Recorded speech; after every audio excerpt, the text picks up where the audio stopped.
live now. Give me it's almost starting.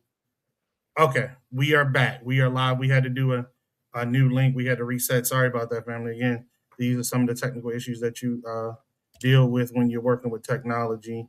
Let me send the guest the new joint too, so he knows where to go. But anyhow, I don't even know where the heck I was because I was scrambling trying to get us back live. To be honest with you, um, again, out here in Vegas, needed to see Rodney do some couple things. But boom, everything was good. We are just going through it, trying to um, make sure all the boxes are checked, T's are crossed, I's are dotted. Today we'll get Sir Cooper on. We'll talk to him.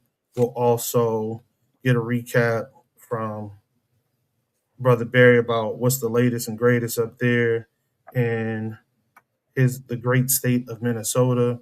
We'll also get into um, uh, the the speech words coming from the president on nationalization of elections in 15 in certain 15 areas.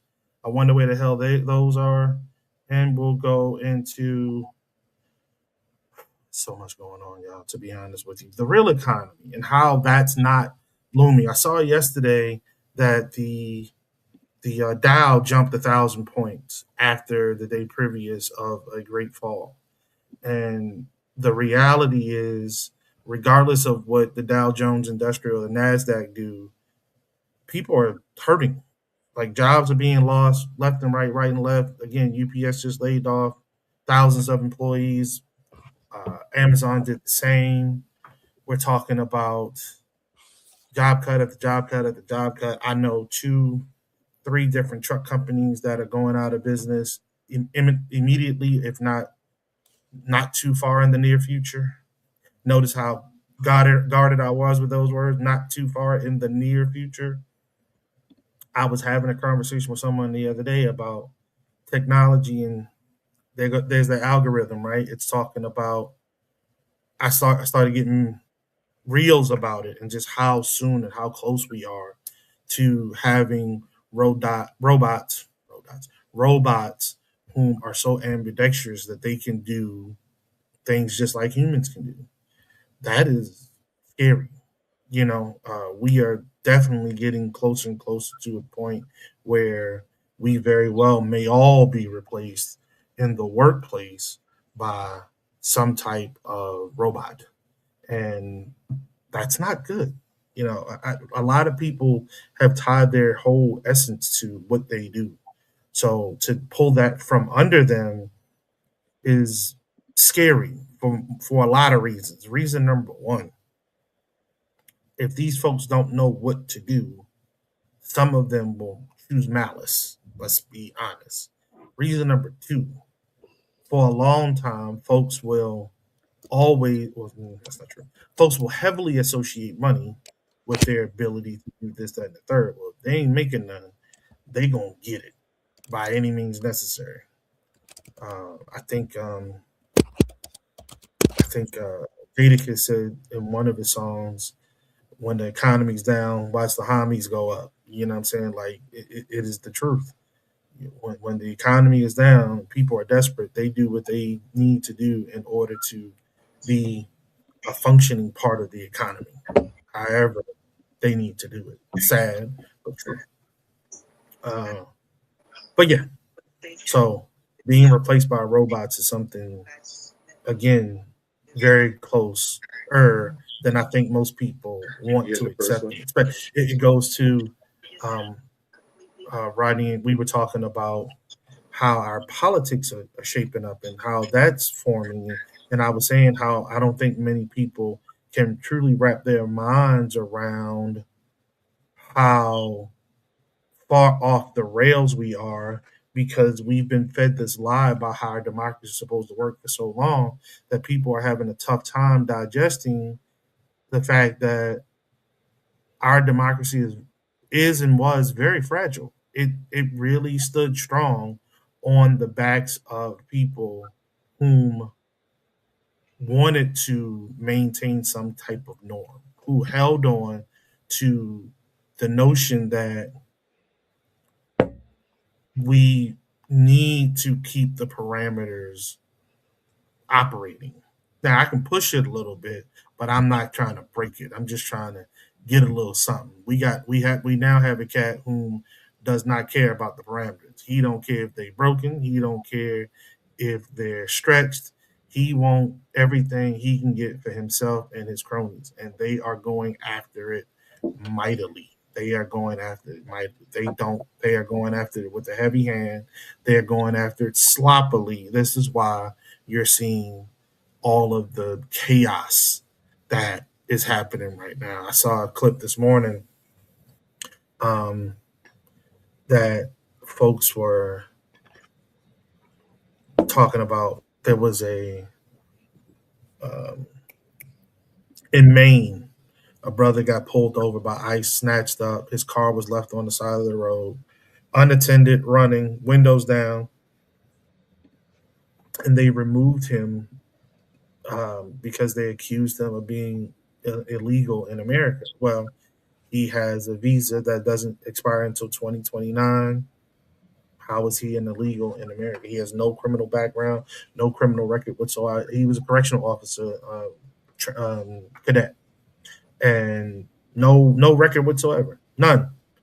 And they snatched this cat up, left his car running, just running on the side of the road, unattended, windows down. How does that work? And the sheriff or whatever was saying how him and his colleagues had gone to the White House a couple of months ago, met with the president, and how the administration had directly said that they were looking after illegals, folks with criminal records, and he was like, "Well, this is obviously not that case, and I don't understand how you mesh the two." Well, they don't care. They don't care. It doesn't matter. To be correct, it's an constitutional republic. Thank you, bro. Yes, we are a constitutional republic, without a doubt. And but again, the notion that we've been sold is not to be that explicit, if you will, not to be that specific, if you will. We have been sold a different notion, and now the veil is being pulled from all of our eyes. The wool, the what is it? The carpet is being tugged from underneath of us. However the hell you want to say it, it's definitely an eye-opening experience for a lot of people as to what is going on. And again, I don't think most people can even fathom what could happen in the very near future. There was a walkout in Baltimore City by the school kids on Thursday, I believe. If it wasn't Thursday, it was Friday. I know others have gone around the nation to do such. Uh, I'm curious to know how the children are reacting where you are, Rashi. What are they talking about this at all? Are you hearing anything? Are you seeing anything? Yes, yes, yes. Well, Kansas City is a sanctuary city. We get the money just like all the rest of them. We allocate it to what we think would help best. Unfortunately, Kansas City is still a college town. We trying to get our FIFA up, but you know what I'm saying. But it's still very much so a Midwest college, a podunk college town, and so we didn't think honestly that we were going to have to suffer with a Minneapolis or Chicago or something like that type level event as far as us welcoming our foreign nationals and integrating them into the city. In fact, we were excited because we are a small podunk town, and so by declaring ourselves a sanctuary city, we actually opened up. We increased our population. We increased our hell. We even got a few decent restaurants that wasn't KFC and Chinese, right? And Mm, so, but the problem is exactly the children. And so, what has happened is we have had a series of people come to each location at our school talking about what we can and cannot do when it comes to people coming to the door. And they tried to make it mm, real general, like they wasn't talking about ICE. They tried to make it to where they was talking about any um, state ran foreign entity that wasn't the actual district itself or our local police. We were pretty much told comply with local police and comply with the military proper, like if they had sent the National Guard or if they had sent one of y'all or something. But we were told if they just showing up with in brown and gray with a poo shiesty mask on, that's not gonna do it. That we are not to comply, and that was really hard for us. Now our children um, have become savvy, and the school that has the majority of our foreign nationals at it in this city is called it's Northeast High School and Northeast Middle Okay. School. That's where our uh, Latino. It's got an extremely high Latino concentration of people, and it's a community school, so that it caters to the actual community it's located in. We have two different kind of schools: the ones that cater to the location they're in, and the ones that cater to a magnet or a theme that a child could integrate into so that they could be sexful in the future. You see, it's two Okay. different, but it's two different. Okay, so for the school that is in the Hispanic community and it is of the Hispanic community, they done walked out too. They walked out again. I was going to say against medical orders. I got a medical training, so I was going to say they went AMA, but they went out of the school en masse. At least everybody, but a few of the black kids. Most of the black kids stayed behind because they are recognizing that what their mama said, this ain't our fight, right? So most of the black children stayed in the school, but then the Hispanic children took up their postcards and hell no, we won't go signs, and went outside and went off. They had to go off school grounds in order not to be considered truant and have the people rain the truancy officers down on them. So they went across the street from the schools, and they formed their own protest. These are people who are 13 to 17 years old. And so, yes, they did make the news, and they actually got the support of our district. Really? Every district got they truancy henchmen or whatever. Get your ass back up in there, Hmm. dudes. Okay, they sent him down. They sent her down. It's a man and a woman, and instead of them elevating and escalating, and hell, damn near calling ice on them themselves, they went over there across the street. They told him that's right. We agree. They talked to him about our policies that we are a you can't take them school district. They tried to give them as much comfort as they could. They handed out pamphlets and shit that they were supposed to tell their mama. Here, tell But no your mom, water because they get arrested, right? but no water, no food, because essentially they want children. We get paid when a child sits in a seat, not when they go across the street. Okay, Right. so we essentially want children in seats, not in the streets. So they did try to get them to come down and just relax and not for real turn it into a children in the street day, because young people without a mission, a true internal mission, if they're not in the classroom and they all lined up in bunches on the streets, that has the potential to turn into a clusterfuck, right, Barry? And so a lot of people were just kind of came to make sure that hell that they stayed on task. If you want your immigration liberation, then okay, keep it about that, not going in and out of the liquor store around the corner and running them down the street in traffic. So I commend my district. They recognize the angst in the children that this bill is affecting the most, that this the situationship we have with ICE is affecting the most, and they try to inform and placate instead of instigate and antagonate. And so, yes, we did get a little bit. Unfortunately, it was not district wide because it only happened at the school that has the majority of the children who would be affected by the event. So, but yes, we did get us a little bit of something here in Casey.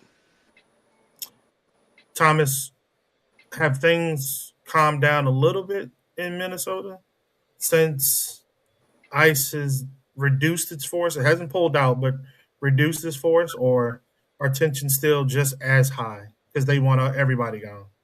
Um, I mean, tensions are still just as high. I know there's going to be a bunch of things that's happening this today, but for the most part, it's the same. I mean, it can't. It's not going to change. I mean, 700.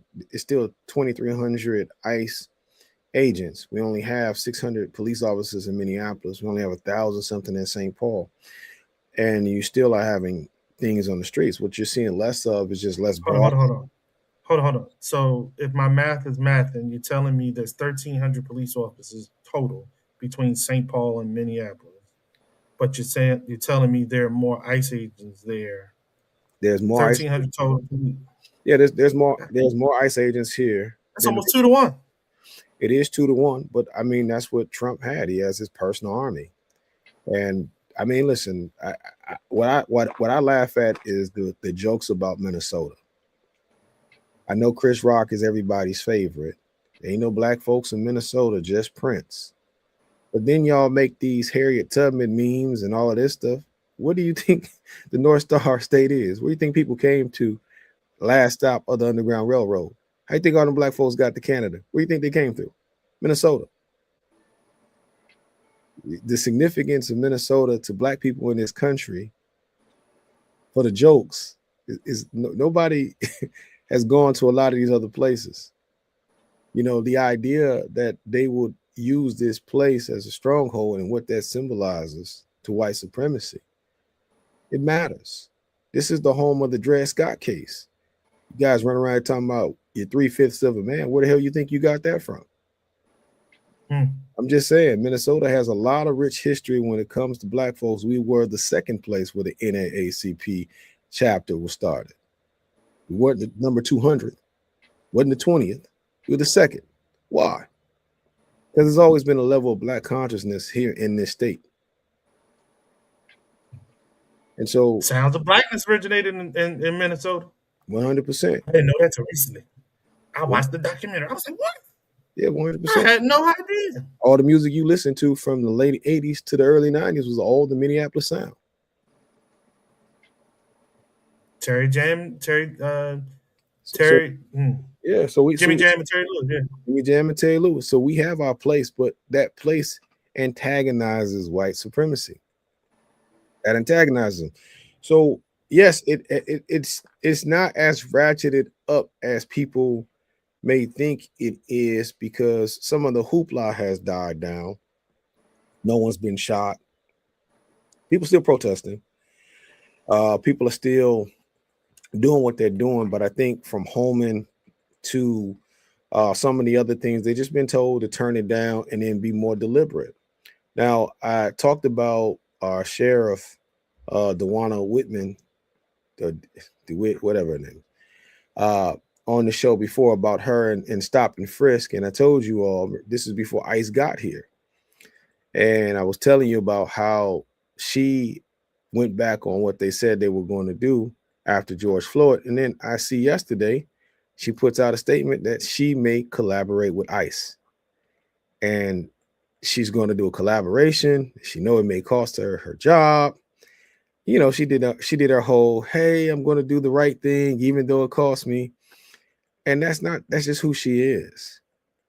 That's just who she is. That's who she was when she was having her department do stop and frisk on brothers in the past. So I'm not shocked by Dewana Witt, that's her name, settling out and saying that she's going to cooperate with ICE, because here's the truth of the matter.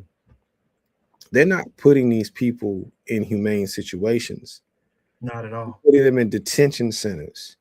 And if you can let that sit on your conscience, where they have centers of thousands of children, the youngest child, from what I heard last night from Jasmine Crockett, being 1 month old. When you can allow children and human beings to be placed in a place like that, dog cages and other things like that, and you say that you are cooperating, I would say that is a part of that polite Negro syndrome that has always bent its knee to white supremacy.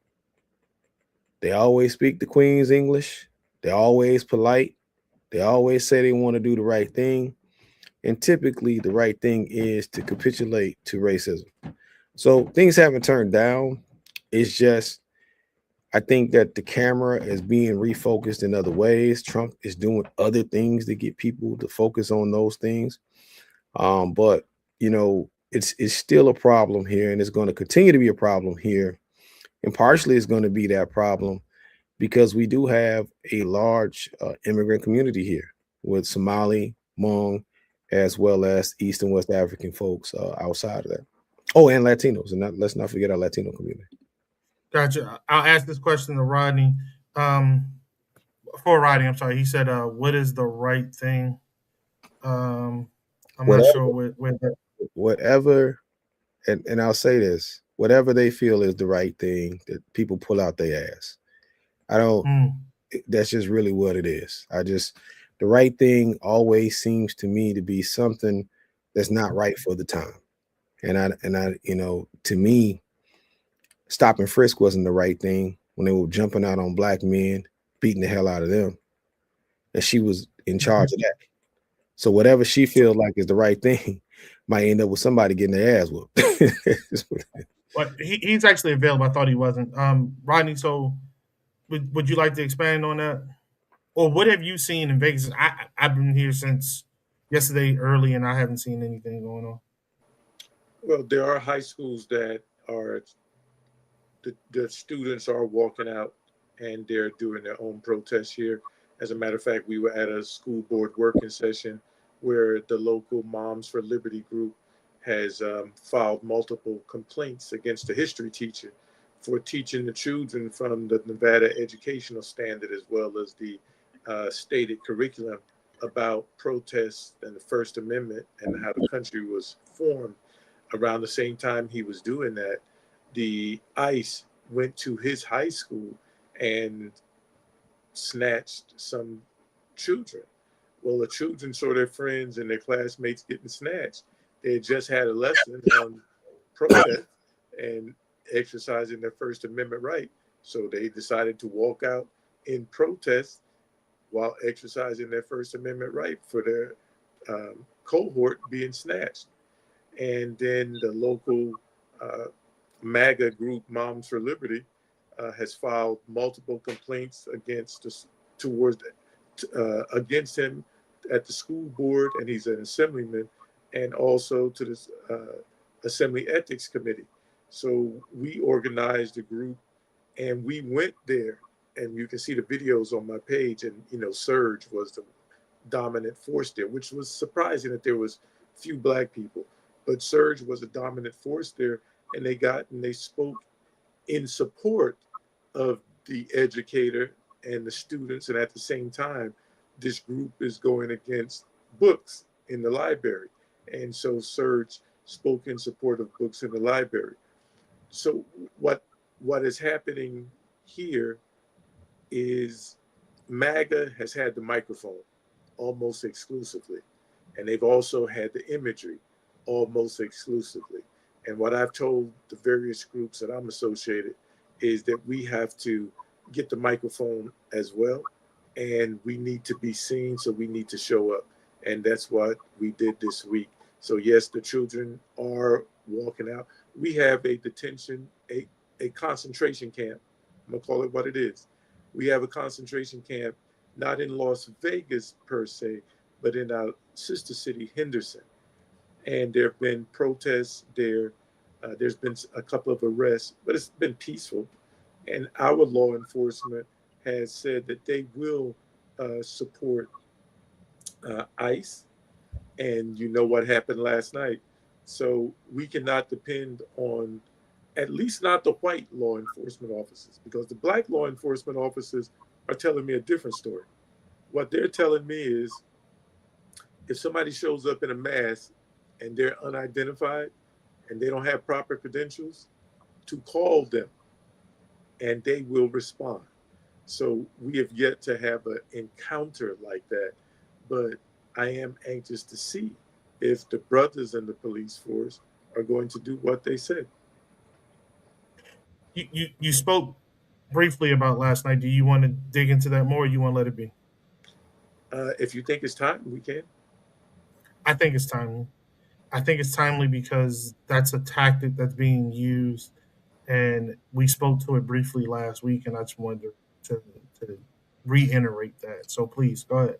So I want to something I found out last night, and we talked about some years ago, was Black Identity Extremists (BIEs), and that was in 45's first administration, and that's when Black people, and I'm not sure if it was specific to Black, but when you were designated a Black Identity Extremist or BIE, if you talked about the stuff that we talk about on this radio show, if you talk about the stuff that we talk about at the gathering, if you talk about Black liberation, Black freedom, Black self determination, Black history, Black independent financial systems, owning our own banks, any of that type of stuff that we normally talk about, you were then considered a Black identity extremist, which was deemed an enemy of the state. And then once that designator has been placed on you, your constitutional rights no longer apply to you.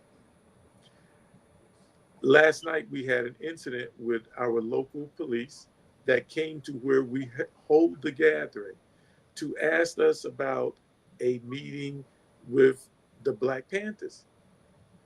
And we did have a member of the Black Panther join us last week. And they came to that establishment from their CI division. In other words, their criminal investigation division, to ask the establishment if there was going to be a meeting of the Black Panthers, and that the Black Panthers, which I didn't know until last night, roughly 3 weeks ago, had been deemed domestic terrorists. Mm-hmm.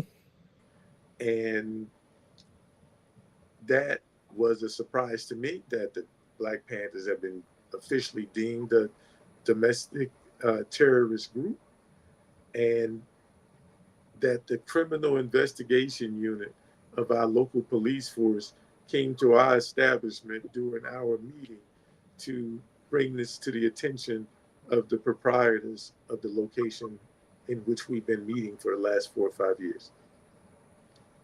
That is an escalation, because now BIE no longer stands alone as a separate entity. BIE has been transitioned into another bucket, and that bucket designates, so that bucket is for violent extremist groups. And BIE, and you all please look it up because I didn't get a chance to read it. I asked some people at the gathering to read it to church me up on it. I'm looking at it right now. Keep going. You're right. Go ahead. But BIE has now been incorporated in this new designator of violent groups. So that means that officially, the things that we talk about and what we've just talked about would qualify us as a BIE designator, which also means that you could be considered an enemy of the state or a terrorist group. And that means your rights, as you should have, no longer necessarily apply to you. That is a serious escalation in the administrations. So now it's not just about going after so-called undocumented and undocumented criminals, because we know that that was never the case, and it expanded pretty quick. I've always said that Black people were the target for people who thought it was okay to get rid of the Somalis and the Haitians, and that Black people needed to stay out of it. I've always believed that that was the wrong attitude, because they were just using that as justification. In other words, they cast a big noose, a broad noose, and they used Latino Hispanics, criminals. And then it went from Latino Hispanics who were dangerous criminals to Latino Hispanics who were just criminals. And then it went to anybody who, and then it was to get rid of birthright citizenship. And then it was to get rid of um, Somalis, Haitians. The court stopped them with the Haitians. And I often said, if you put a Haitian, for that matter, it could be a Somali too, side by side with a Black person, can you really tell a difference until they open their mouth?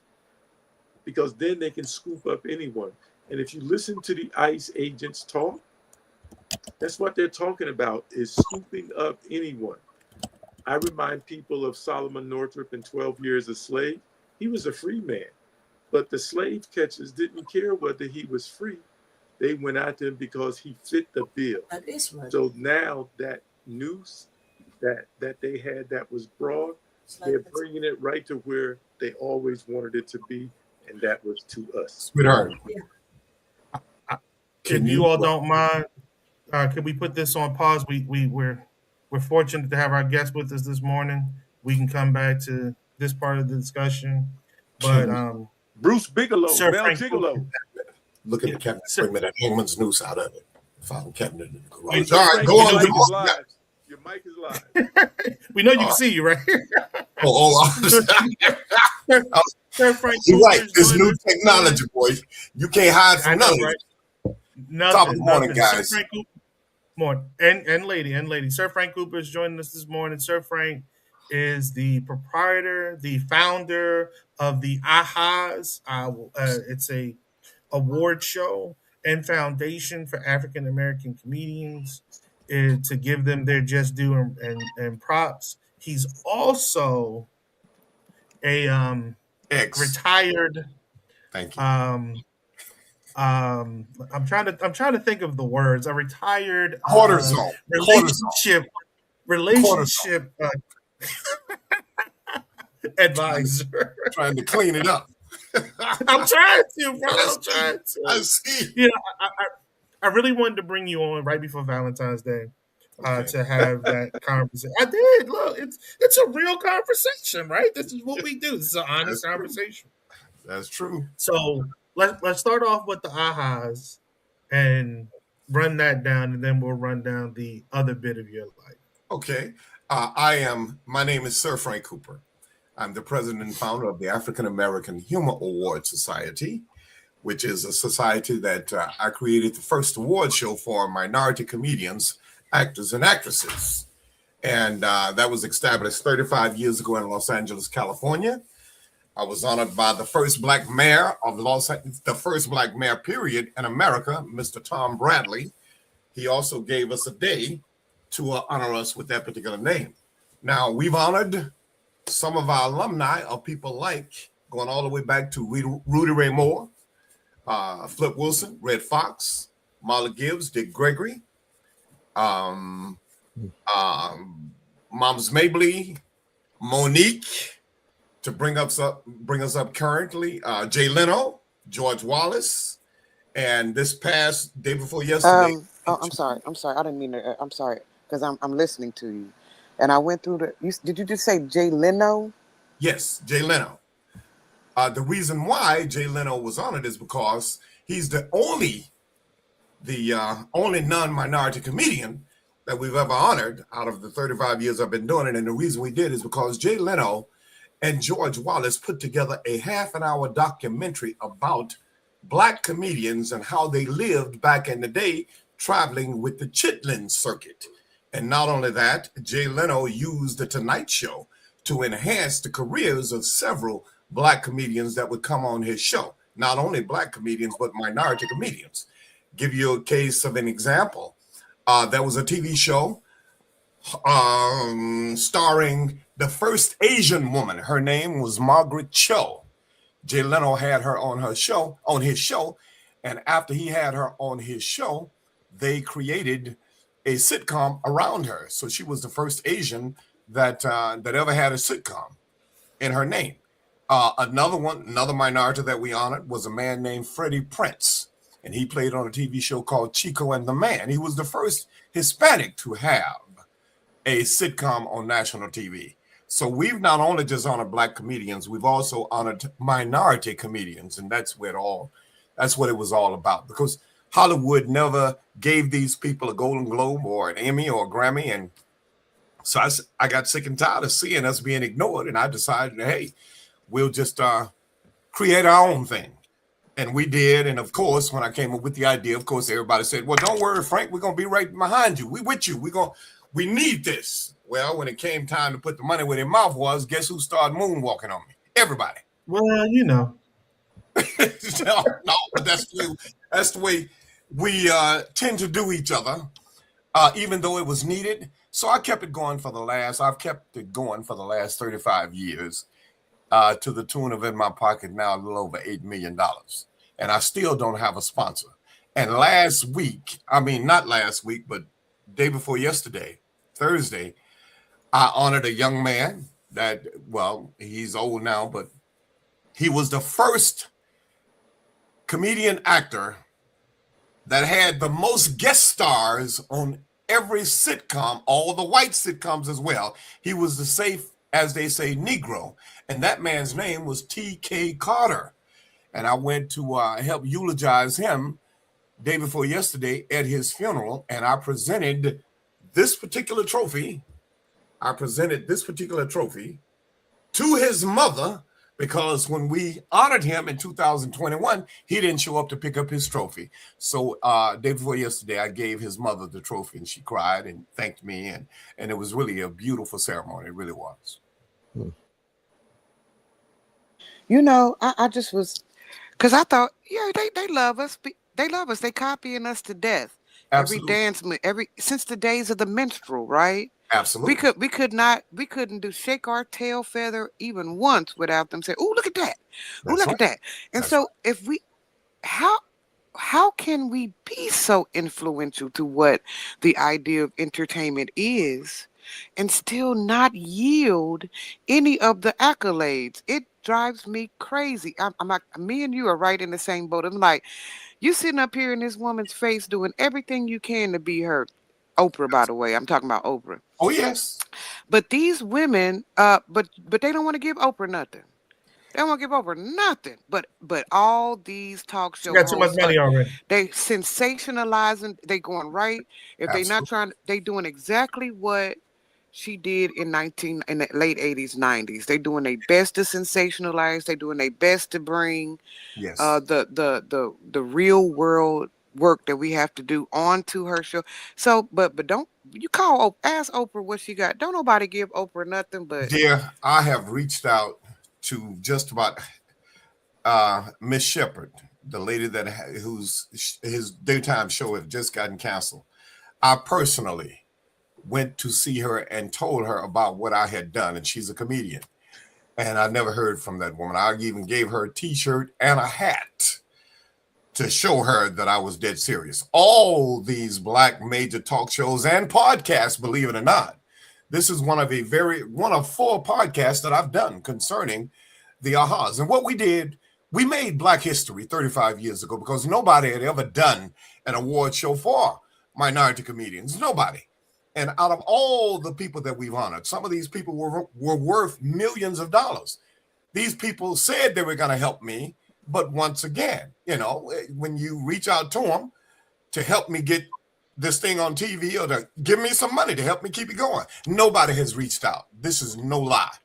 And now to segue into how did I get the money, Rodney, this is your favorite part. Yeah, how did you get the money, sir? How did I get the money to do that first awards show 35 years ago in LA? Well, I came up with the idea out of meditation. And I shopped that idea around in Hollywood. Stop laughing, Rod. I shopped that idea around in Hollywood for about a year and a half, going to different producers, directors, and agents, and everybody was telling me, "Oh, it's a great idea, but we just don't think people would watch anything like that." And I knew better. I said, "Hey, y'all watch white folk copy us. Why not get the original thing?" So I said, okay. Now they kind of teed me off. But what they did not know is that I had a skill.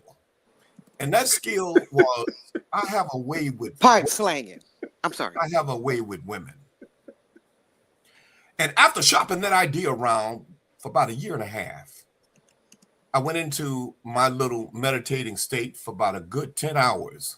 And I came up with an idea of how to get the money I needed to do that first show. That first show cost me back then, over 35 years ago, about almost $1 million.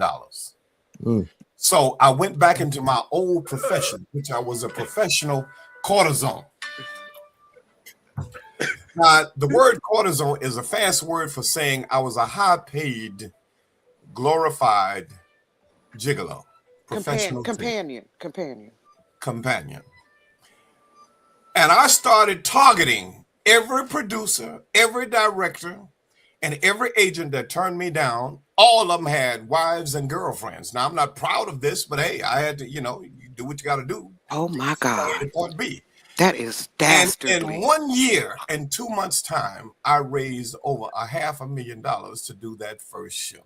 And I'm talking about the whole production. I had the production truck, the sound, the a full camera shoot. I had everything. Now, I did not have enough money. I didn't raise enough money to pay everybody off. Therefore, the original film was kept by the film crew because I didn't have the other $500,000 to give them, to give it to me. But they did give me excerpts from that first show. And I do have excerpts from that show, and it's playing on Facebook. But that's how I raised the money. I raised that money in a year, in 1 month or 2 months' time. And we did that damn show. And I don't think that's too funny. Rodney, I put a lot of work into that. Literal work. Stroke work. Stroke work. Absolutely. But Now, Sir Frank, Yes, I sir. think you skipped a step. Now that's how you came back. Did I say that word? But that's how you got back in the business. But how did you originally get started in the business? Oh, my Lord.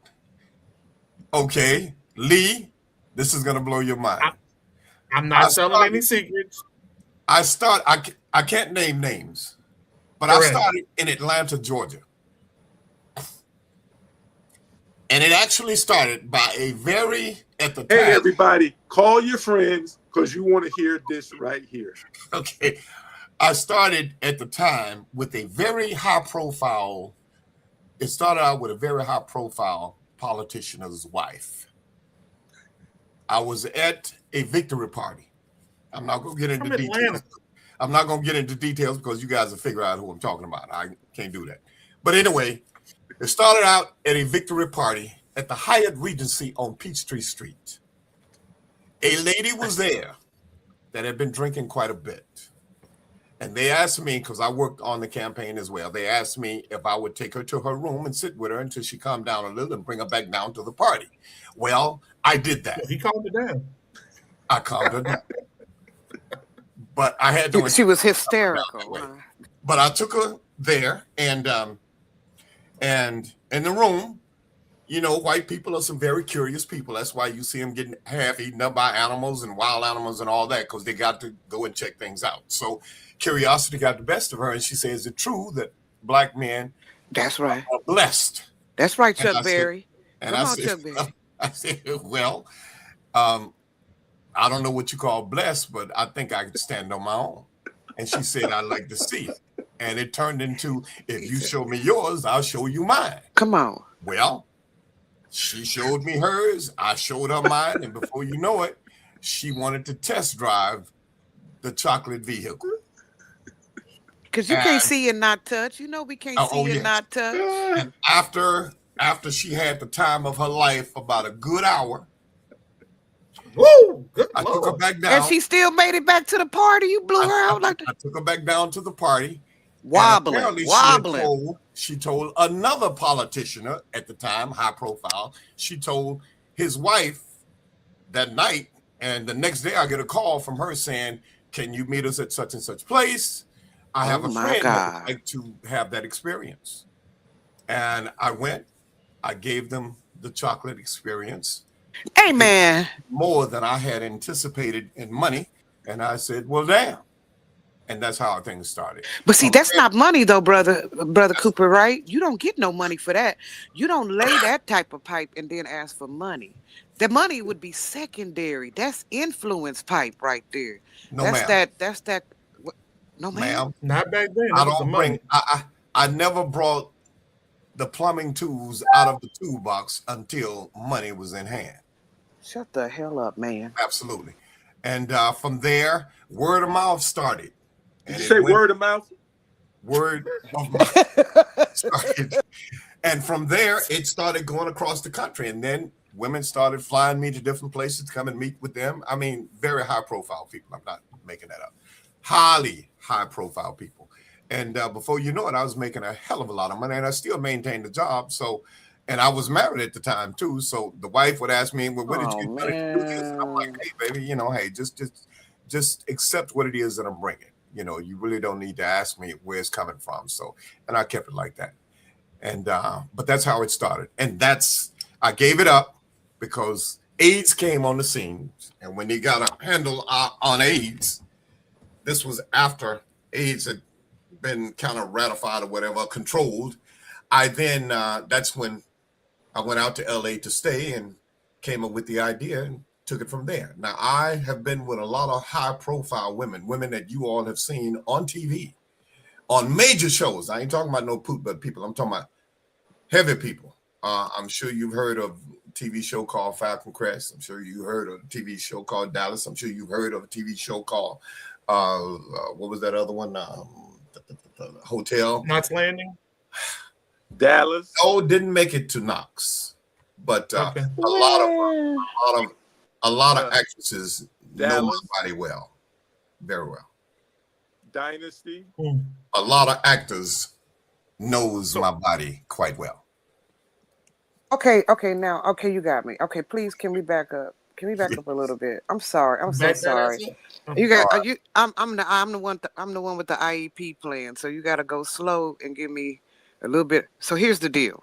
Yes. You take the lady upstairs. Yes. Did you already know for real that you was finna get, like, how do you broker your first exchange? I'm gonna call it, because they call it tricks on the street, right? Go.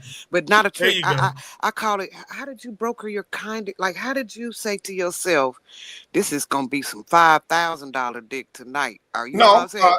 No, it didn't start out like that. I actually went up to actually sit with her. She was the one that brought her. Her curiosity got the best of her. And it was going to be just straight up pipe laying for me. Right. You know? So how did you monetize it? Like, because I used to hope for influence. Well, so I was trying to figure out how you convert. How do you, in your heart, did she say, "Baby, I got 7 on the dresser, 700 on the dresser"? When things were done, she said, "Here, take this." And I think at the time she gave me $500, and I was like kind of shocked. I was like, "Damn, okay." And then the next day, when a friend called, I got with both of them the next day, and shit, that turned into almost $1,500. And I was like, "Damn!" Then I told a friend of mine. Oh, hold on. That was both of them in one shot, or that was that was different both of them times? in one shot. Yeah. Now, I've talked about this. There used to be one of the first talk shows on TV back in the day. It was called the Phil Donahue Show. Okay. Now, I went on Phil Donahue Show to talk about my life as a professional cortisone. And I used to have a charge chart after I got really pay what you weigh. Come on, baby. Yes. I used to have a charge chart. And I remember Phil, I could not find that film. I used to have that CD that show. You got a witness right here. Absolutely. And I used to have a charge chart, and for different acts, I would charge different prices for different things. Hold on. Stop. You said for different acts. So what were your service levels? I'm gonna tell you, when you gotta pick a big bitch up against a wall, that's an extra $500 immediately. Oh, sweetheart. If I got to, it's amazing you said that. Big fat ass up against. It's amazing you said that. If I gotta deal with you pulling your hair out, if I gotta deal with rubbing cream all on your back, bitch, I would tell you. If I got. It's amazing that you said that, because I did have an experience like that with a woman that weighed about 500 pounds. Ooh. And I will tell you, she was an heir of that. Well, it's still, I guess it still exists, but she was an heir to a tire company, a major Michelin tire blimp. company. Was it Michelin blimp? Was it? No, it wasn't the Michelin blimp. No. Hey man, don't do that, man. But this is what I'm saying. When I'm talking about pay what you weigh, because she'd have thrown your back out, and you couldn't have paid no more money. You know what I'm saying? I will tell you, that was when I made it to the room and saw what I was going to have to deal with. It blew my mind, because I'd never been with somebody that big before, and I didn't know how I would be able to get the tools into the box. So there was an upcharge? You could put it that way. There's a way to handle big women like that. And That way you have to come at them. You can't lay them down on their back because you've got too much stomach that's overlapping things. And so you have to go at them from the other way, It's literally like the backside. same strategy they use to like a medical technician. I know it's I hate to sound crass, but Absolutely. you got to come at them like you moving them for medical purpose. Well, Bye, y'all. That's true. Well, he was giving her a medicine. Well, she did get an examination, but I did the way I handled that. First of all, I had to go into my mental state of mind and replace the body I was dealing with a body that I would be very attracted to in order to get myself situated to where is it I could handle the business. And what I wound up doing is we were in this big old suite that had a dining room and all that. And I figured it out. I said, oh my God, there's some chairs. So I know how I'll handle this. And what I did, I wound up taking. Did you erect the scaffolding? Oh, brother. I wound up taking her stomach, putting it over the back of the chair. And you still had girth from her thighs hanging down on the back of her thighs. So you have to walk up on her and take both your hands like this and push all that girth all the way back up on her back. And then you get to work. And when I was done, that woman tipped me $1,000. Yeah, that was a definite mercy fuck. That was fantastic. You are a kind soul. And she called me about 3 weeks later and wanted to see me again, but I never saw her again. It was just too much work. That's too much work. That wasn't worth it. It was too much work. Yeah. It's too much work. But again, like, because you talked about this chart, so I'm curious. What were your service levels? Like, did you do it like a massage, like half an hour, 45 minutes, hour? No, it was the act. It was whatever act. And for example, I'm just going to give you an example. Some white women, not all, but a lot of them are fascinated by chocolate meat. Some of them like to massage chocolate meat before they get into things. Well, a massage, if that's all you wanted to do, that would start at about $200 back then. Okay. If you wanted massage and you wanted to use your mouth, that was another $50. If you wanted to use your breast, that was another $50. If you wanted penetration, it jumped up to about $800 just for penetration. Let me get this right. Was this early 80s? This was in the 70s. We talking about the start of it. We talking about the start. $800 in the 70s? Yeah, we talking about when I started. Yes, you have to understand, these were very rich people married to rich ass racist husbands. Okay. And all this stuff very secretly. I mean, very secretive. You know, that stuff wouldn't get out. But anyway, if you wanted what I used to call around the world, that would cost you somewhere north of about $1,500 back in the day. I made a hell of a lot of money. What is around the world? Around the world. Around the world is massage. Using your meat to massage all parts of the body, including the feet, including your throating the meat. I did everything except backdoor. I was not a backdoor man. I could not do that. Even with the condom? Even with a condom, I couldn't do it. Mentally, I just couldn't. I couldn't do it. I couldn't do it. I was asked to do that on several occasions, and I told him I just don't do that. That's the only thing that I didn't do. But everything else, you wanted me to spank you, you had to. I had a system. If you wanted me to spank you, Miss White Lady, I will spank you, but you're going to sign a piece of paper saying that this is something that you agreed to have. Yeah, that's right. We ain't coming back with no bullshit. That's right. You're not going to say that I beat the shit out of you. And so, white women are sadistic like that. They really are. Some of them do like to get spanked, and I'm not into spanking, but hey, if you want me to whoop your ass, so be it. Hell, I think about all the whoopings my ancestors. It ain't just them. We had a Well, lady on who said that her white clientele, if do you remember Lee, the lady we had on, she said that some of her white clientele, her men, they like to be spanked by Yes. her. That's part of their relief from the system. yeah, And then she added that a lot of the young black males that she visits with required pegging. You know what I'm saying? It was definitely a part of their therapy or whatever. a And lot of so black men. a lot of her young black male clients, I asked her Mm, 2 times. I said, what had happened? Because I told you I had to get that double up if I hear something that I don't have a processing for. I yeah. said, what had happened? She said, a good portion of her young black male clients Uh-huh. require pegging as part of their therapeutic time.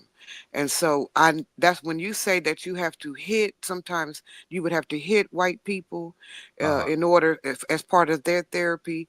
I Yes. believe that is in the same vein of psychology. There's Yes. some latent buried reality that they feel guilty for, or they have an affinity for, or they or that they cannot you cannot hardly get it any other place without exposing so much of yourself. So being able to come to you and be hit, Yeah. right? Yes. Or pay you just to service you, because Absolutely. because people thinking they're listening to us but they're not hearing what you're saying. They think you were out there putting in a lot of work, Oh yeah. but a good portion of your time was spent people attempting to service you, True. Very true. wanting to, please tell me, please Very daddy, true. tell me what can Very I true. do for you, what do you want, Very I'll true. do anything. That's not, like you say, when you get paid for the privilege of sucking my penis, that's Hmm. a different act than it's different. So I don't know if they're listening the way they should to what you're saying. Y'all Hmm. think he was back behind there in them alleys messing with them No. scruff ass white bitches. Oh No, no. that's not what he said. Oh no. He said there are people who were paying him for the Yes. privilege to touch him, and Absolutely. that's the service. So people, when they hear that, they fantasize. They got it. They watch Pretty Woman, and they done watched Absolutely. Male Gigolo American Bigalow, Gigolo. Yes. Yes. and they've watched all this cinema, and so but they still have not processed that person to person transaction behavior and who is given, who is vulnerable, who Yes. has the power, who, Now you know. I will tell you something else. See, when I hear brothers talking about brothers sit up bragging about, they can do this and they've been with this and they've been with that. Well, I will tell you, all the women, if you are a gigolo, you are catering to the sexual desires and needs of whatever woman you're dealing with. Whoever's willing to pay you, you've got to get your mind mental and strong enough to be able to deal with all kinds of women. All the women I dealt with, they weren't movie stars. All the women I dealt with were not good looking women. Some of these women were ugly, but they had money. These people had money. There were 2 or 3 women I dealt with that was handicapped. And I remember getting into a situation. This woman was built like a brick house, and I had no idea that she had prosthetic breast until we jumped in bed, and that came off, and I went to go in to kiss her breast, and my lips just slipped right off her chest, and I'm like, damn, and it shocked me for a quick 2 seconds, and I snapped out of it and went on and took care of business. So it ain't as glamorous as people think it is. And when I hear men talking that junk about, well, I had this woman, there's a movie out with Steve Martin and the guy from England. Oh my God, called Dirty Rotten Scoundrel. Okay, I don't know Hmm. if y'all. Michael Caine. Yeah, Michael Caine. Okay, Michael Caine was a high-profile courtesan, just like I was. Steve Martin was a low-level, trying to be gigolo. Well, Steve Martin thought that if he got a woman to buy him lunch, he got over. And he bragged about it. He had his chest puffed out. When Michael Caine was taking these women for millions of dollars, hundreds, thousands of dollars for one whack. And there were times also, too, gigolo and just doesn't consist of just sex. there were times when I would go out with women or meet women, and all they wanted to do was to talk about their husbands, just to talk, how frustrated they were with their husbands or what they didn't like about their husbands. And things like that, since I wasn't getting anything out of it, no pleasure, shit. Now we talking, you want me to sit down and listen to you complain about your husband, then hey, that's $2,000. And that was back then. So that money now, I mean, and this is why I was That's a lot of able, money. yeah, back then it was. And this is why I've been able to live a very comfortable life. I mean, I remember one of my clients bought me a beautiful, beautiful white Rolls Royce, just showed up at my door on my birthday. Absolutely beautiful. I remember driving a very well-to-do white woman at the time, high profile, that I got to keep her Bugatti for a whole damn week. A Bugatti back in those days, and those cars was very rare. And I got pictures of this stuff. Everything that I'm telling you guys, it can be backed up with pictures and everything else. So I have I'm one a of couple those. questions. Mhm. Please finish your thought, but I have a couple questions. I'm one of those. I'm one of those that if it come out of my mouth, I can damn near back it up with videotape. I also have videotapes of me. I had videotapes of me and some major movie stars together in orgies. I mean, I've done all that. So my questions are: you started off with you were married when you started in this. How did your wife react? Yes. I didn't hear you. I'm sorry. Yes, I was. Yeah, how did your wife react? My wife really didn't know about that. All she knew is I was making a hell of a lot of money. Okay. See, back in the day, for you young people, for you young men that think you are players and want to be players, back then, men pretty much took care of the family. And back then, your wife didn't really question you about how you were taking care of your family. As rent is due, food is on the table, she's driving a nice car, she's dressing good, you're looking good, then hey, they didn't usually question you too much about that unless you were just blatantly just showing out. Well, see, I had a very low profile simply because I was married, I was Black, and all my clientele were white, Asian, or of other races. Now, I only dealt with one Black woman. I only gigoloed one Black woman. And the only reason why I dealt with her is simply because she thought she was white. She had a lot of white friends, very well-to-do Black woman. As a matter of fact, she lived in a little place called, I want to say LJ, Georgia. Is there a place called LJ, Georgia? But anyway, she came up to Atlanta with her bougie self, and her white girlfriend introduced me to her. And because she had that attitude, she was married to a white guy. And I remember telling her, okay, I think I charged her more than I normally charge everybody else because she was married to a white guy. And that didn't rub me the right way. And I knew that she had not been piped down like she should have been for quite some years. So the chocolate tool came out, and she almost got hooked on her brother because she would call me damn near constantly, wanting to see me. And I just said, no, I'm not doing it anymore. Gotcha. So what did you learn about love from your interactions with these women, be it physical or, like you said, just spending time with them, listen to them talk about their husbands? What did you learn about love? Love is an emotion. It can be a positive emotion and it can be a negative emotion. Now, you are talking to a man that's been married 7 wonderful times to 7 fantastic women. And I did not plan it that way, but all the women I married was pretty much of a different race and a different ethnicity. Okay. And everybody, 7 times. And everybody I married, the first 6 got 5 years or 50,000 miles, whatever showed up first. All right. My 7th marriage that I have now is the first marriage I've had, and we are coming up on 14 years this month. Congratulations. Absolutely, lady. I mean, they were all fantastic women, but I also had a very active libido. I could not. My problem was I could not keep my zipper up. So I married women out of pretty much lust as opposed to love, because a lot of people get those two confused. Love is an emotion, lust is a physical desire. And when you fall in love with someone, your heart is involved, because those people can make you not eat if things go wrong.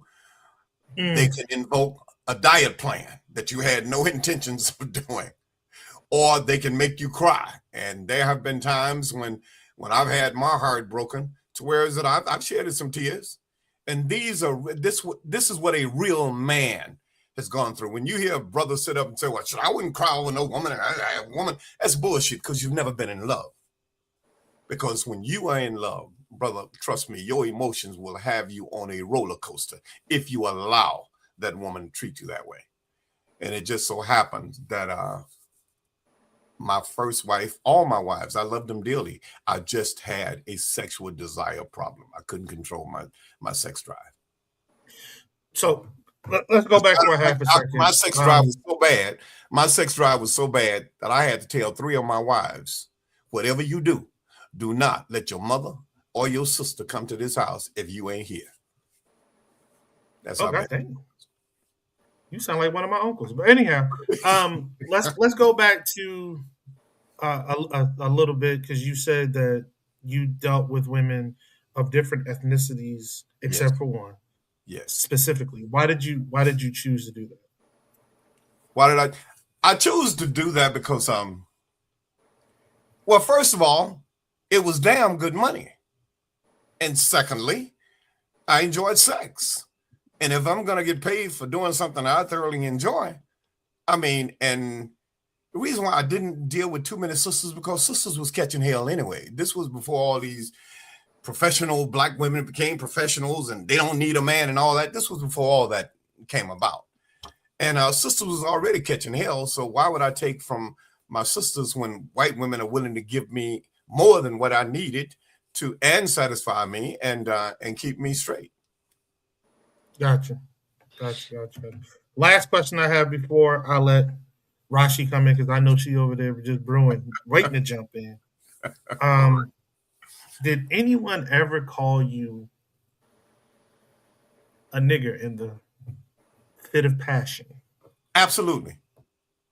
Of course they did. Not only that, but these women, a lot of them would live out their black fantasies. Guys, let me tell you something. White women and black men, the reason why they get along so well with black men and the reason why they give us so much is because there is an innate desire for something that they were forbade to use or to have. And when you got your father telling you, you better not touch that over there, even though he's going down to the shack where the slaves were, and he was laying pipe on all the damn women, all the women of color, but he forbade his women to even look at a black man. Okay. And these women desired that. Even right to this day, honest to God, I am 72 years old and I'm a limo driver. I pick up women and they still give me or want to give me the keys to their room to come to their house, to come to their hotels when I get off from work. And I'm like, no. You see this woman right here? I'm married to this woman. Those days are gone. I don't do that no more. But if I were young, man, please. Plumber on wheels. Pipe ready. Okay. Now we have heard Brother Rodney has typed in a portfolio of questions for us, but we have a particular member who has not said one word, and I just want to know, Brother Barry. Brother Barry. Minneapolis. I think he's working. Vice President. I can't be. Yeah, he's working. Okay. Okay. I represent folks, and I just wouldn't be comfortable sitting with them folks after having this conversation. But salute to there you go. What are you doing for sure? There you go. Okay. There you go. Well, the work is what it has to be. I hate, Brother Rodney Lee, that we discuss it in salacious terms, because in actuality, Sir Cooper, you were a therapist. You were Yes. a traveling Yes. uh I mean, if we were in Denmark, if we were in in the Netherlands or Yes. whatever, Yes. you would it's not that there. In other places, where in India, either even there is an actual sociological place for Mm-hmm. the person whose work is to atone for the for the lust, Mm-hmm. the internal lust, which is your basic human.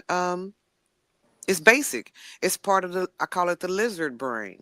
It's not executive functioning. The need that you helped those people with is not is was way deep into their brainstem of reasoning. And Mm-hmm. if we don't do, and I say we because I too have been trained. I have been Okay. trained Okay. um to entertain, you know, let's just say you were real kind with it, but I'm a reformed hoe, right? I'm a Okay. reformed hoe, and but not a prostitute, but Mm-hmm. someone who you could take to a fairly high end party, who would Absolutely. still know about stock market this, and Absolutely. be able to chat and ha ha ha, Absolutely. tell a funny joke here, and we're not talking, and they reduce the work down to what happens in the bed. But Absolutely. please understand, people, that there was a whole realm of reality that has nothing to do with any genitals that you had to do in order to Absolutely. get yourself profitable in the act of being a companion or a courtesan to lonely people who feel, for whatever reason, Yes. that they cannot do the game that we're all out here assuming to play. I'ma find me somebody. They Yeah. didn't gave up on I'ma find, or they got it, Absolutely. or they found them somebody, right, Absolutely. Brother Cooper? And they Absolutely. found them lacking in some Absolutely. reality, found them lacking in their interest in themselves, Parts of their lives they are not parts of, fulfilled in. they're That's right. not fulfilling. And so what you did is you said, but I want you to honestly say to us, don't hold back, because eventually that dick got chafe. But You know what I'm I want saying? I want to ask the young man that has not had too much to say. And my question to you, what was your name again, sir? What was his name, young Thomas man? Berry. Thomas, Thomas Boy, what's up? Thomas. Yeah. Thomas, Mr. Berry, I'd like to ask the question. Now, you say you deal with certain people in a certain, shall we say, income bracket. Okay. Mm-hmm. Those people have the same desires as a person living in the ghetto. Okay. Mm-hmm. Now, I've dealt with women, multi-millionaire women. Okay. Right. And I don't give a darn how high you are on that damn food chain. Mm-hmm. It does not matter. When it comes to sex, the higher you are up on that ladder, the more kinkier sex that you want to have, because you have access to have anything that you want. Mm-hmm. So most of the time, these are the people that request the most ridiculous shit that you would ever think of. Mm-hmm. Give you an example. I met a woman, high profile. This woman lusted for some chocolate pipes so bad, she put me in a position to where is that I didn't have a condom. And I asked this woman, have you picked up your clothes from the cleaners? She said, yeah. I said, okay. Where is it? In the closet. I go Mm. into the closet. I grab one of them little plastic cleaning bags and I wrap the meat up and we go to town. Now, when I finished, she wanted me to take that plastic bag and put over her face with my semen in it, smeared all over her face, and sort of smother her. And I'm saying, oh my God, hey, I can do this. But if you start to get kind of woozy, I'm done. I'm done. I'm taking the bag off your head and I'm done. You're gonna be laying here. And You it's gonna be die. an extra $150. Hey, brother, she paid very well. So when you are talking to people of that upper echelon, talk to them naturally, because sex is natural. desires are natural. And there is not one person that you know or one person that you have dealt with that does not have fantasies and desires. No, I'm not. So You just can't tell. They might even have their eyes on you. well, here's the thing. I'm not knocking that whatsoever. With my pedigree and my background, I know that women do a lot of things that when people are not looking, that they are not willing to talk about. Absolutely. But also, sometimes when it comes to your position, when you're positioned to certain things, there's things you can't partake in because that becomes a part of the conversation. We got something serious happening in my town. Would I want to have people talking to me about your former sexual exploits or what's going on in the town?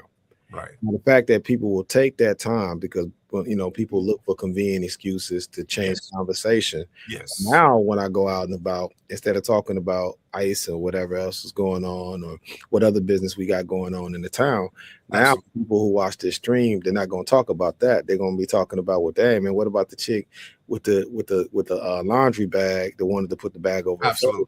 If I participate in the conversation. It's not to be rude, it's not to be disrespectful, but I know if I don't say 5 words, then it's less for people to attach that to me and we can get back to the business. So it's I understand. nothing to do with you, but I definitely understand that. You know, folks do strange things for some change. So I get it. I understand. Okay, very well put. We're gonna wrap this up because we do need to get to the serious business. But I, again, wanted to bring you on close to Valentine's Day so we could have this conversation. I mean, again, these are the type of things that happen. They are honest. They, like you said, people have desires, and the higher they are on the perceived food chain, the more weird a lot of those desires are. I wanted to let folks in on that side of life because we talk about everything. Absolutely. As long as it ain't hurting kids and old people, I'm pretty cool with it. So I thank you for your time. Rodney, did you have anything for the brother before he slides out? He's told me plenty of the stories. Can I plug our organization? Absolutely. Okay, guys, if you are interested in the ahas, please go to ITS, all one word, ITS, it's the THE ahas, AAHAS.com. And some of the very people that I was mentioning, you will see them receiving the award. You'll see Steve Harvey getting his first award. And you will see Dick Gregory speaking about the ahas. Also, too, there's a documentary about me that's playing on Amazon Prime and Tubi TV. It's called Laughter Has No Color. Laughter Has No Color. Sir Frank Cooper. It's a documentary on me, and in that documentary, I do mention about how I found the money how I raised money to do that first award show. So those are 2 pieces of interesting information that you can get more information about me on if you are interested. Yep. It also tells you how he became an aerobics instructor as well and had no damn training in being an aerobics instructor. None at all. Yes, none at all. All right. Very true. Very true. Life will throw you some curves, and it's about what you, no pun intended, well, it's about what you do with those curves when they come your way. You know what I mean? Absolutely. Again, brother, thank you for your time. It was a pleasure having a conversation with you this morning. Please enjoy the rest of your day. Okay. All right. So, young lady, it was a pleasure talking to you as well. Y'all have a wonderful day. I will be tuning. I will be going to the website. No worries. Please do. Leave us a like if you like it. Have a good one, guys. Thank you. All right. Peace. All right. Again, wanted to have that conversation, especially as we get closer and closer to Valentine's Day. Don't know what it has to do with love. Well, what you mean? The brother clearly said that what he learned from his experiences is and was, love is a feeling. And you don't get caught up in that feeling all the time because it can lead you astray or to the arms of another. So you could take it as a warning sign. There's a lot of folks in this world nowadays, heterosexual relationships, same-sex relationships, whom are not doing their due diligence according to their partner or to their partner or for their partner. This may be a motivational segment to get them to understand maybe I need to pay a little more attention to my loved one to make sure that I'm not driving that person to the arms of another. So that's how you. That's right, baby. Come on now, you know me. I'm going to make it work. I'm gonna make it do what it do, baby. I'll make it do what it do. But bringing it back, so bringing it back to the other side of life, which we are living every day, as we were talking about before our guest came on, when we were discussing the walkouts or the expression of your First Amendment with the kids. We're also looking at, like as I said earlier in the show, the real economy out here, and the real economy out here is not going ape ish as some folks would like it to. A lot of folks are out here suffering as we get closer and closer to Valentine's Day as well. Please keep that in mind. You know, this ain't the time. This ain't the time to be going crazy when there's so much uncertainty in the world. This is the time potentially for us to get around and get amongst one another, to really talk to one another and build a love stronger than what we may have had, because we're exchanging, gifts. We're exchanging uh, we're changing time zones or something of that nature. We may just need to spend some time with one another to talk, make sure that our plans are still in alignment, make sure that we have a plan if the balloon bursts and we may need to evacuate. Where the hell we going? Who we're going with? What we're taking? What we're not taking? Let's make sure we actually have cash on hand, because we all know that cash on hand in an emergency situation is a necessity, not a need.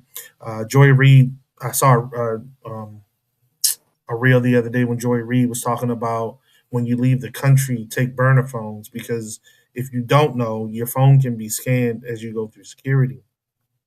Uh, it's stuff like that, yo, that honestly we don't think about. Like, people don't talk about stuff like that. There are too many people out here that's like, yo, you just paranoid, yo. That's just crazy. Like, that doesn't happen in America. Look at all this other shit that's happening in America right now. That didn't used to happen in America either, but it's happening.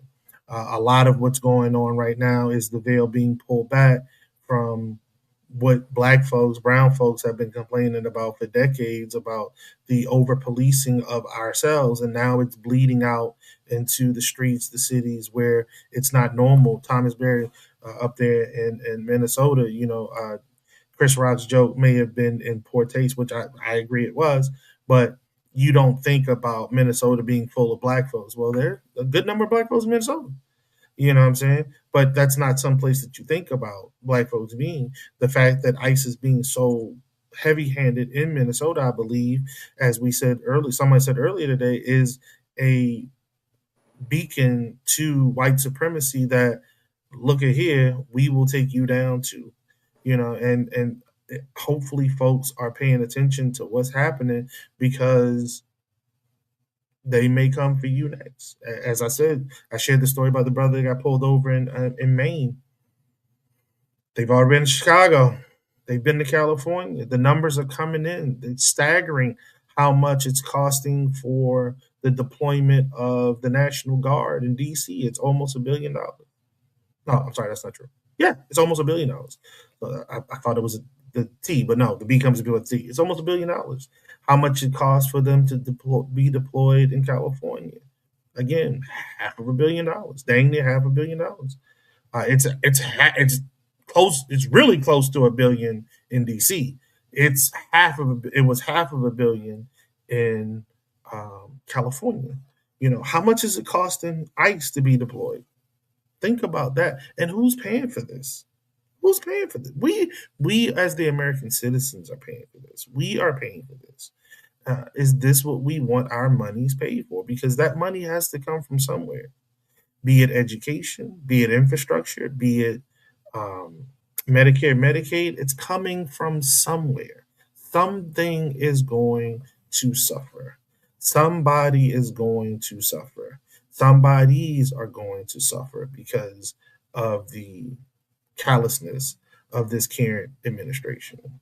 And that that check is coming. That check is for real coming. But other than that, Rodney, I spoke to this earlier. Trump was talking about nationalizing elections. Do you think, Thomas, I want you to jump in on this too. Rashi, please be up to par. You think this is a threat, or do you think this is a threat empty and no one's really paying attention to it? Do you think this is a threat heavy that folks should be paying attention to because they really are looking to put foot or thumb on scale when it comes down to the 2026 elections, if we have the 2026 elections? Either one. So I think that it is a threat, but it's a floater as well. And what his modus operandi seems to be is he'll throw stuff out there and see what the reaction is. And depending on the reaction, the, will be will determine his actions. So but it's not universal. So sometimes if he gets a lot of pushback, he won't do it. And obviously if he doesn't get much pushback, he will do it, whether then or later. And so I think it's both. I think it's a floater and I think it's a threat. Thomas? I think it's already done. I think people missed the boat. I think people missed the boat when they didn't pay attention to the purging of the rolls of the voter rolls. I think that the idea that people believe that the elections have been fair since he's got into the game is part of the problem. It's just Americans have ADHD. And as long as they know Americans have ADHD, it's just easy to control people. It's like cats with a ball of yarn.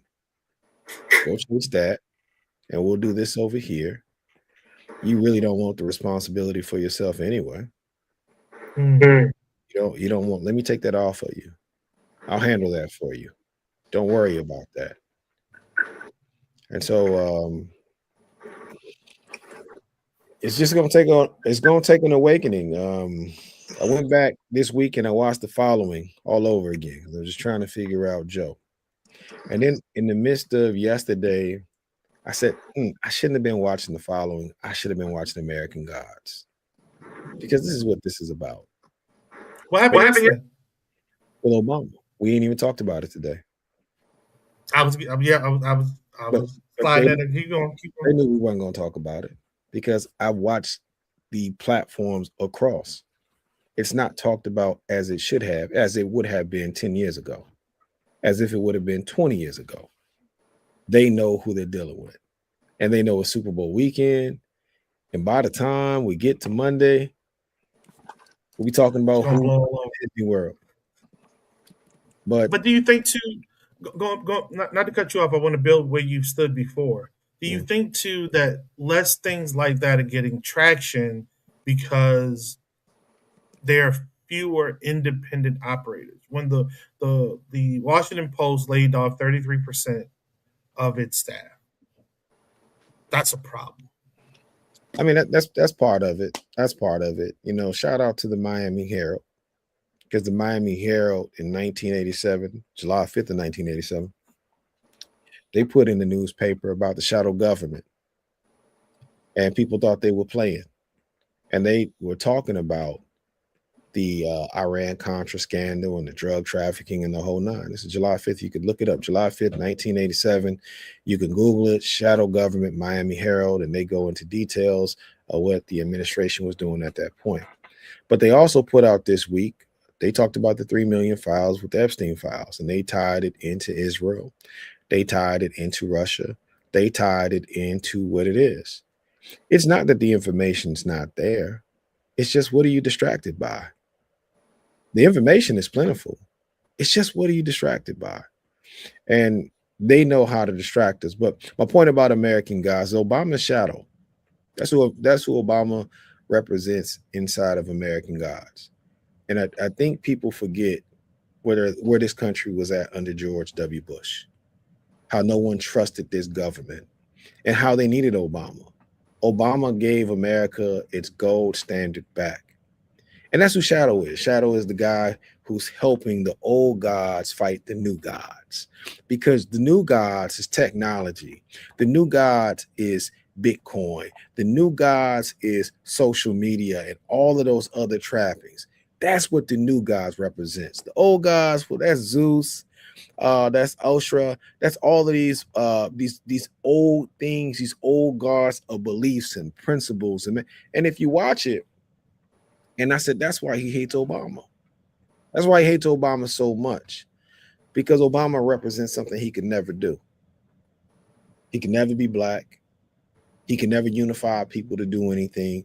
He can never be trusted to do any of that. Obama's loved by his wife. He's loved by his kids. He's loved by his people. Donald Trump is none of those things. He's not considered as intelligent. He's none of those things. He's just a trickster. He's a fraudster.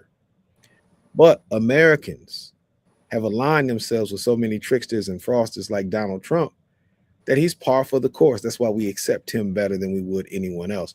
So I would say, as far as the elections are concerned, I know we're pointing to the midterms, but I'm just shocked by us not turning up the heat on these 3 million documents, because if we follow the there's there, we could probably rid ourselves of a couple politicians and a couple president, vice presidents before then, just by Article 25 alone. But because the public is so distracted, and let me just say this one piece, the story about the 16-year-old girl, if you have not that story, that's the story. That's the story. The 16-year-old girl, the one with Trump? The 16-year-old girl who was forced to have sex, and she had babies and abortions, and then the financier Black who paid Epstein 158 or 185 million from 2013 to 2018. He bit the girl on the vagina, had her bleeding. But if you check out her story and you listen to her story, and she talks about all these different people she was forced to have sex with and all the people that she saw, she's alive. She's not dead. She's alive. These stories and these people have access to keys that can liberate this country from under this oligarch reign. And I'm just saying, if people just wanted to listen, because she says it's clear what she's writing about in her journal. And so I just think that if we want the elections, we're really going to have to focus between now and March as a collective. That should be the story. He should never be able to escape that. I don't care what he does. If he throws a chair in a crowd full of people, no one should move. This guy is an operative. And I think Epstein laid it out. I think it's there for us to see. That's why there's another 3 million documents that they don't want people to see. But I think that this is clear that this is a Russian operative that's being ran on the American people. And if Americans don't get their dick out their hands, or the idea of their pussy power outside of their minds, I think that we're going to be done for. And we're going to be done for by some sycophants. I still think he's a Mossad op, but No, because we've had too much loyalty to Israel, and it doesn't make any sense. no, you got to understand the Mossad piece. If he was a Mossad opt, he would be a lot more careful. They don't deal with this level of clumsiness, but he does not get in the way, and they can use him. They can use him. I don't think that he has an allegiance to Jewish folk. I think his love for Hitler and that aspect of it, I think that's just where he at. But it's not with the Mossad, but the Mossad knows how to manipulate him. The Mossad has information on him, and he has to play ball, because if he does not, then the Mossad will drop that. They would drop that information somehow, somewhere. We would wake up to it if he ever crossed them. So he knows not to cross them, but that's how Epstein had his hooks in him, right? You remember, it's Epstein who was upset about the Russian financier who gave him the money. But the Mossad was the one that was helping produce the girls. So they were feeding Mm. his fix. So it's not that he's a Mossad operative. It's just the Mossad knew what drug to deal with him. And they knew that he had sexual perversions, like they knew about the Russians in the golden shower. They knew about him sucking off the horse Bubba. See, those are the sexual perversions that this guy has. But once again, a lot of it is about our focus on what it is, because he'll do enough things, whether it's us focusing on what he did with the Obamas. um Next week, I think the next big story after this will be Savannah Guthrie's mom, and also her family's connection to the Epsteins, which is a connection, because Savannah Guthrie in 2018, she interviewed someone that they did not want her to interview. According to the Epstein files, she interviewed somebody that they didn't want on television. So Mm. those it's just a lot that's going on here, and a lot of people being silenced at one time. But we'll see how it shakes out. But Okay. see why she got to get in so she can say her piece. Yeah, I was going here Hey, right now. look. Hey, look. I'm still kind of stuck on old boy with the 500-pound girl on the two chairs with her stomach dripping. So I'm gonna try to get myself back to right here. I'm literally visually stuck on that work. But let me tell you what was interesting to me this week about this whole, is he an operative? Are we under some kind of weird siege from another country where other, are we coming, are somebody coming in on America, right? And using Trump as the scapegoat. And how the only thing that caught my attention with that was the initiation of the Epstein investigations in other countries. Have y'all heard about this?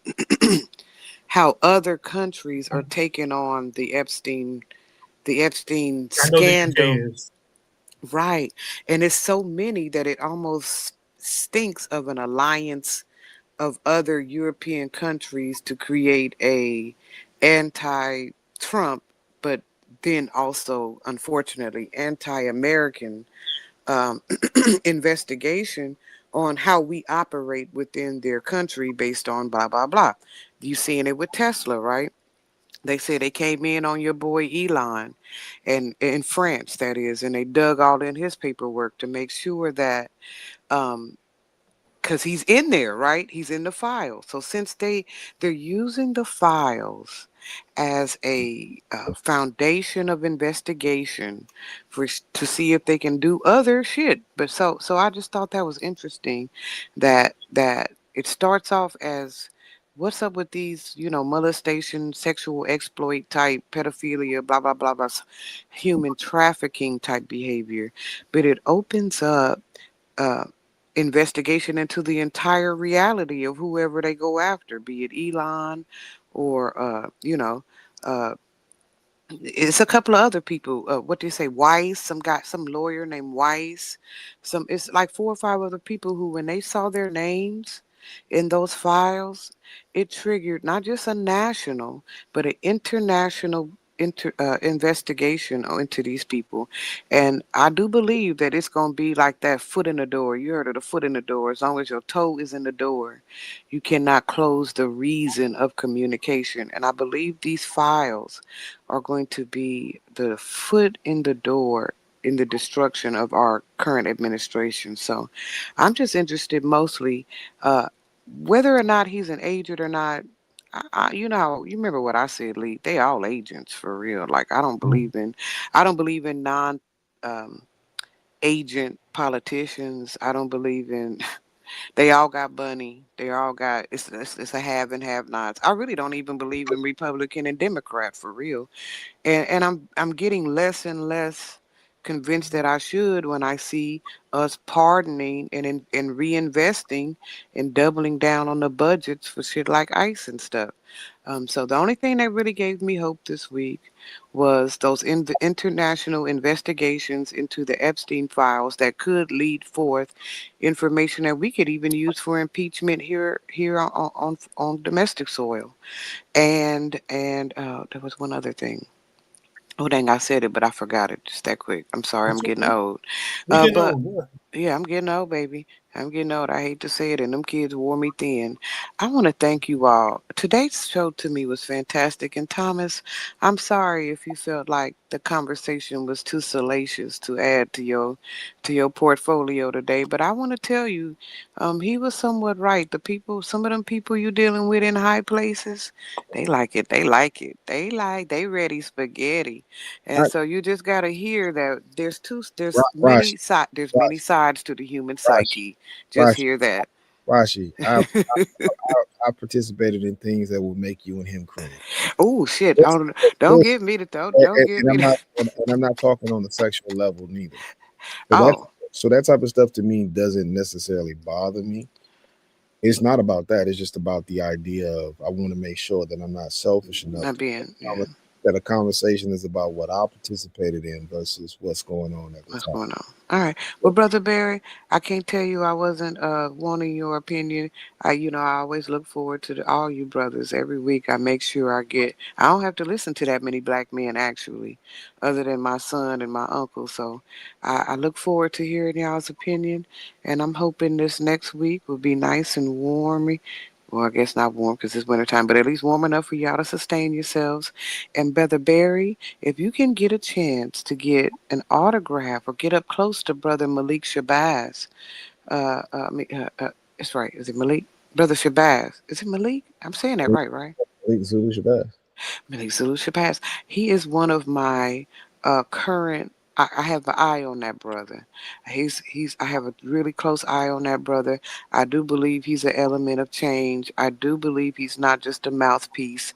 And so I noticed that from your postings that you're going to be in Russia, his. you got a crush? I ain't gonna You say that. I got a don't be crush playing. I on don't be him? playing. No, that baby kid. He's a baby now. I'm an old ass lady. That's a baby. But anyway, Mm. but he's doing the real work. He's got a pretty high profile. He's not. He's willing to, and he's got the name that people can get behind. People understand what the Shabazz means. People know what a Shabazz is, Yeah. and so please, Brother Barry, do not hesitate to share the information or whatever that you gather from being in his company if you do get a chance to really talk to Brother Shabazz if you can. That is definitely the kind of information real radio needs to broadcast and 12 watch as well. So brothers, I'll just finish out the show listening. Thank you, sister. Thank you. You said something though, Rashi, as you listen about the participation of the Republicans and Democrats. I'm sitting around trying to figure out why Schumer was playing so nice with Trump and and the Republicans in general about the authorization for funding. And I'm like, why the hell is Schumer going so hard against the House? And then it hit me. I'm scrolling and I see something about the tunnel. And I was like, holy how did I not connect those two things? So you're looking at the tunnel project, which Trump has been holding hostage on the low. He said something about it months ago that he would hold up funding for it. And ever since then, Schumer has been shucking and jiving to play up to Trump, getting the Senate members in line to vote for basically whatever the hell Trump wanted. Yeah. Well, the House was like, yeah, we ain't feeling that. We ain't doing it. So that's been the contention.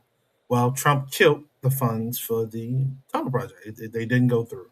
Hmm. So what is he going to do now? And again, I understand it from Schumer's perspective because these are real jobs from people of for people in his district. I get it.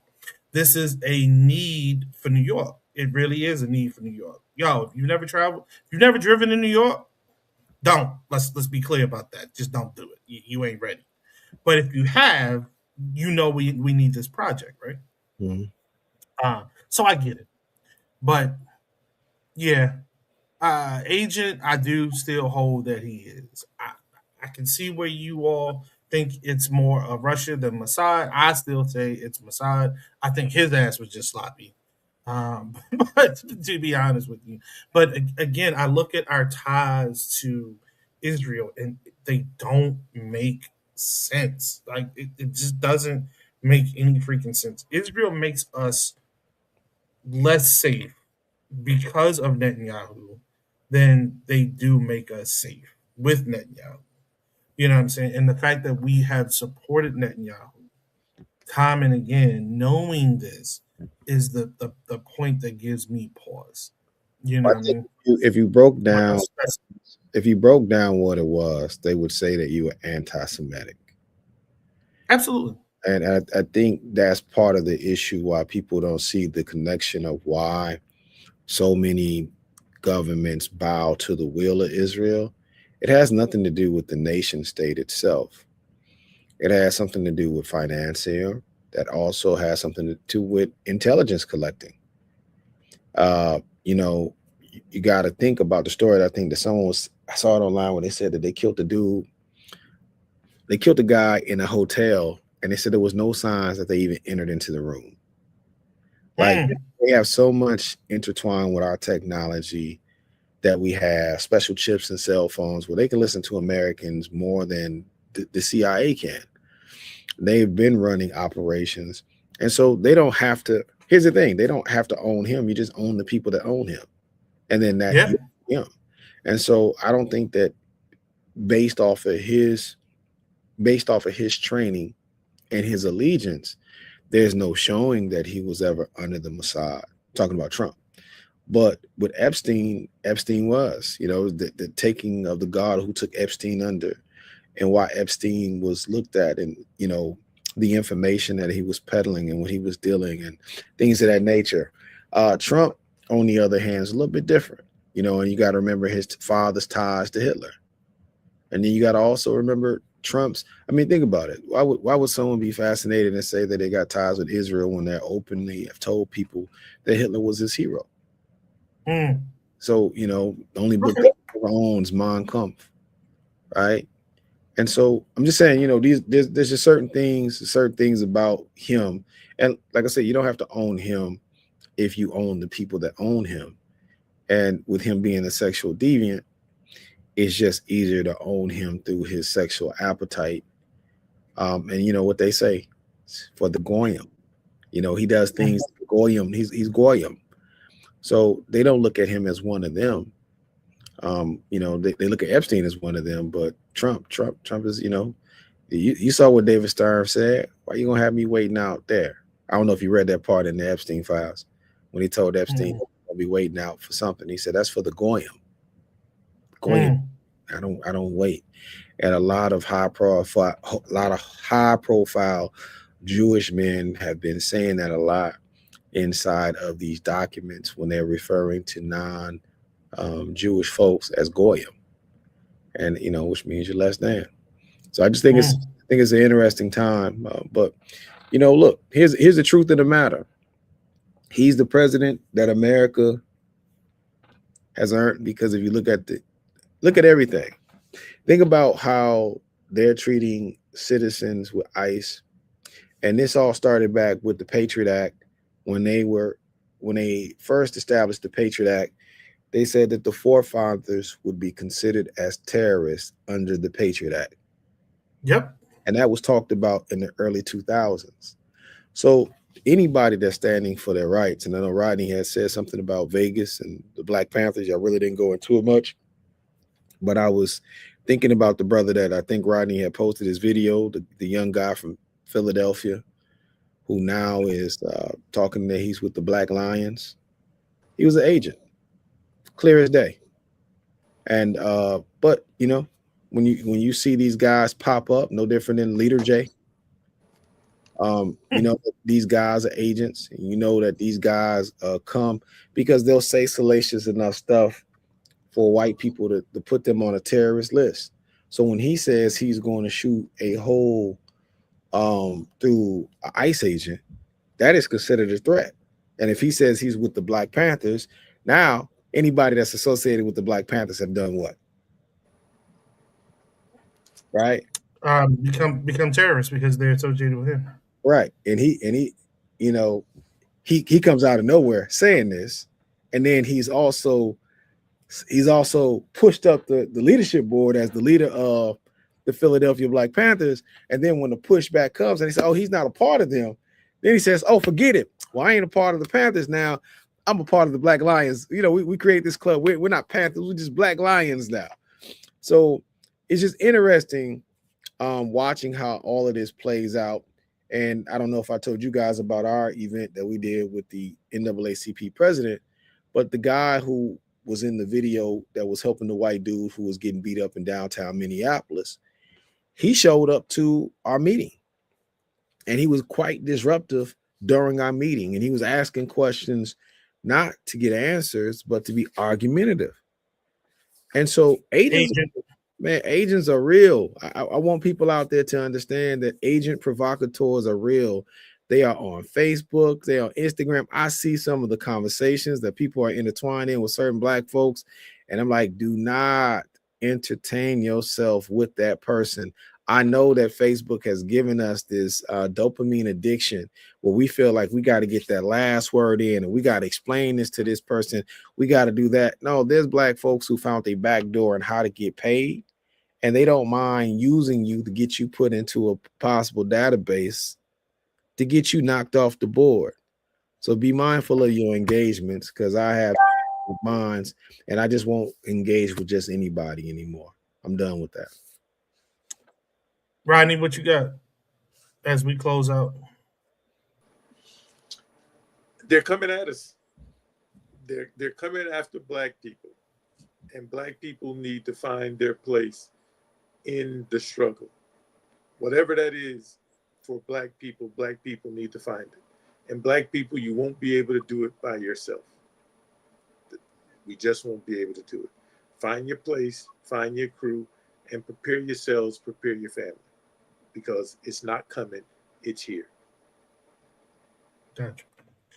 Well, my final words are, again, as I said earlier, make sure that you are prepared for whatever's to come.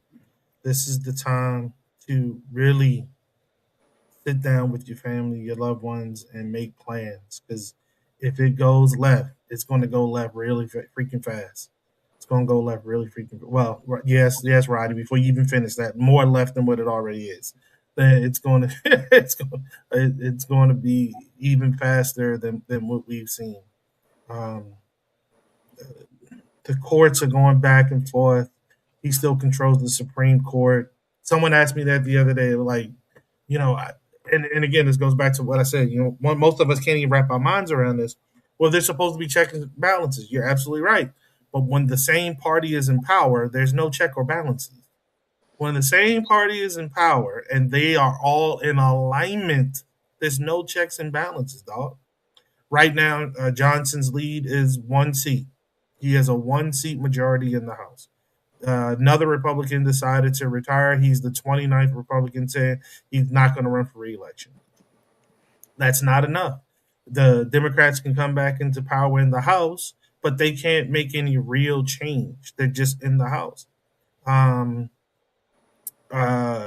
You're looking at if they impeach him again, he can't be removed because they don't have the Senate in order to enforce the impeachment.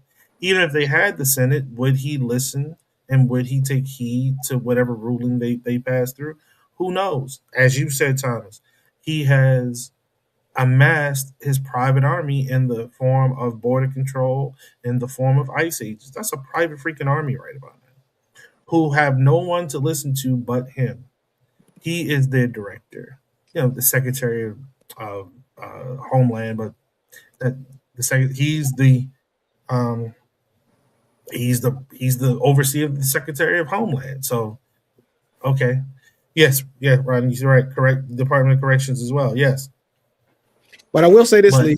I do want to say this because go. Rashi had brought up people overseas. I thought she was going to go there, but she didn't arrive at this point. They are pushing back on American tech companies. They're pushing them out of their countries. Google will not be in certain countries coming soon. Neither will Meta, neither will X, neither will be a lot of the technologies that have put America inside of a glass dome. And I want people to watch for that, because I know a lot of folks, they got they feel like they're winning in the investment place. But when you see these companies get pushed out of these countries, and you start seeing these indictments roll out on an international scale because of some of these criminal efforts, everyone else is not sleeping on Epstein. I brought up last week what they did inside of the UK with Prince Andrew. They wasted time. And as these None. names unravel, and you see these names, and trust me, they said the Democrats next week get to go and actually look at the documents physically. Now, when people can go physically look at the documents, and keep in mind, some of these documents are still in the Epstein estate as well. When this stuff comes out and names actually get named, man, there's going to be a lot of tumbling. But I'll say it again, watch American Gods. If you guys can get a chance to watch it, that's what this is all about. I watched The Following. Go to Tubi. I Go had to to go Tubi. back and I had to watch American Gods all over again, and you'll understand in every aspect of it of what this is all about from A to Z. And Brother Barry, I do want to say one thing before you go. You were right to watch The Following, but there was something you didn't see that you saw that you didn't see. In The Following, Joe Carroll he was surprised often by his sycophants. There were workings going on sometimes that Joe Carroll didn't even know about. And he would find out about it and he would have to decide whether or not it aligned with his major plan. I watched it. I went back. Kevin Bacon is one of my favorites.